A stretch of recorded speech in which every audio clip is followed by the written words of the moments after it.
All right, we're here today again to do another big buck bio, and I tell you, this one right here is probably going to be one of our biggest for the year. And I tell you, this deer that we're going to talk about today that Harrison Grant killed here November 29th here in Baldwin County is a deer that was on a lot of people's hit list. It was a deer that I think a lot of people were after. The deer had a very wide range from what we can gather, and this is an old deer too. And what I'm going to do is let Harrison take this story away and tell you how he bagged this monster buck. November 29th, it was a real rainy day. We came down here trying to decide whether we wanted to hunt because it was still raining. My buddy Will Jones finally made me go hunting. We went and sat in the stand.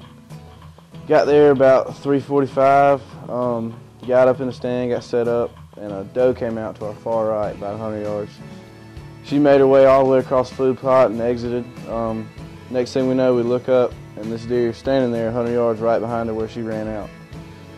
I look at the deer, definitely think it's a shooter. My buddy Will looks at the deer and says, "No, don't shoot it," because all he saw was one side. All he could see was the mainframe H. Of course, I handed him the gun. He looked at the deer and decided definitely I should shoot this deer. Got down on it.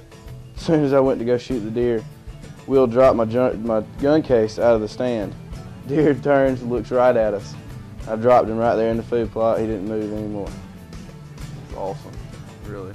I'll tell everybody a little bit about the deer itself. You know, scored. I mean, some of the features of this deer, because he's something to see. What is he?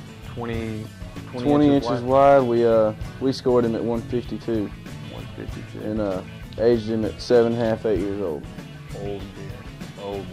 And the story of this deer goes back how many years now? They've got trail cam pictures of him this big, if not bigger, in 06. In 06. So, and all the way through to this year, they've got trail cam pictures. And the crazy thing about the deer was he was figured out this deer was crossing the river. Yeah, but his last picture was 2 miles from where I shot him. Yeah, because the funny thing was, one guy was getting pictures of this deer on one side of the river, but as soon as it seemed like this deer would shed his velvet, he was gone, he disappeared. Wouldn't see him anymore. Next summer he shows back up again. And now there's a little piece of the story, come to find out this deer was actually leaving and coming over on the other side of the river and giving Harrison and them a chance to possibly get a chance at this deer. But it's crazy that the deer actually made it this long, because a deer like this, I'm pretty sure would not be passed by many hunters anywhere at all. No, definitely not. I do want to show this back kicker on here. It's a pretty cool characteristic of him. And he's got mirroring kickers on each side right here. So awesome buck. Lifetime deer. Surely is. Well, Harrison, we sure appreciate the story you gave to us today.